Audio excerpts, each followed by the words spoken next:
बुंदेलखंड की वीर भूमि महोबा और आल्हा एक दूसरे के पर्याय हैं। महोबा की सुबह आल्हा से शुरू होती है और उन्हीं से खत्म। बुंदेलखंड का जन जन आज भी इनके गीत गाता है।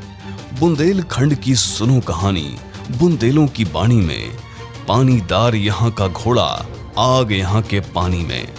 महोबा के ढेरों स्मारक आज भी आल्हा की याद दिलाते हैं।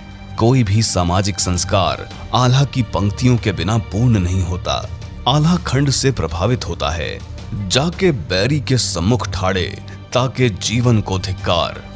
आल्हा का व्यक्तित्व कुछ ऐसा था कि 800 वर्ष बीत जाने के बावजूद वो आज भी बुंदेलखंड के प्राण स्वरूप हैं।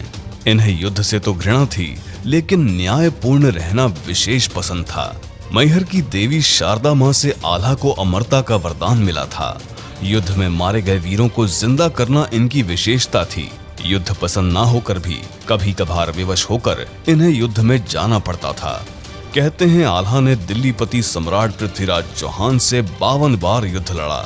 उसी युद्ध में इनके छोटे प्रतापी भाई उदल के मारे जाने पर आल्हा कहते हैं, अगर मुझे मालूम होता कि मैं अमर हूं तो मेरा छोटा भाई क्यों जूझता। मित्रों, आज महान चंद्रवंशी राजपूत आल्हा बनाफर की जयंती है। आल्हा वर्तमान उत्तर प्रदेश में स्थित महोबा के सेनापति थे और अपनी वीरता के लिए विख्यात थे। आल्हा के छोटे भाई का नाम उदल था और वो वीरता में अपने भाई से कहीं कम नहीं थे। आल्हा और उदल चंदेल राजपूत राजा परमाल देव के सेनापति दसराज के पुत्र थे। वे बनाफर वंश के थे, जो कि चंद्रवंशी क्षत्रिय समुदाय है।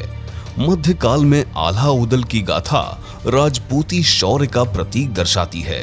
एक बार दिल्लीपति सम्राट पृथ्वीराज चौहान ने महोबा के राजा परमाल देव पर आक्रमण कर दिया था।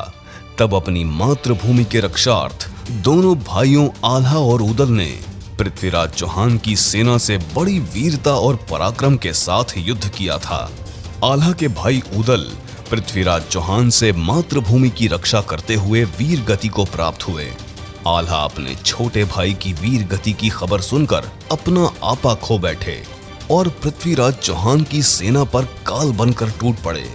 आल्हा के सामने जो भी सैनिक आता वो मारा जाता। लगभग 1 घंटे के घनघोर युद्ध के बाद पृथ्वीराज चौहान और आल्हा आमने सामने थे। दोनों में भीषण युद्ध हुआ। पृथ्वीराज चौहान बुरी तरह घायल हुए, पर आल्हा के गुरु गोरखनाथ के कहने पर आल्हा ने पृथ्वीराज चौहान को जीवन दान दिया और महोबा के महायोद्धा आल्हा ने नाथ पंथ स्वीकार कर लिया। चंद्रवंशी राजपूत आल्हा बनाफर को उनकी जयंती पर शत शत नमन। जय भवानी मां।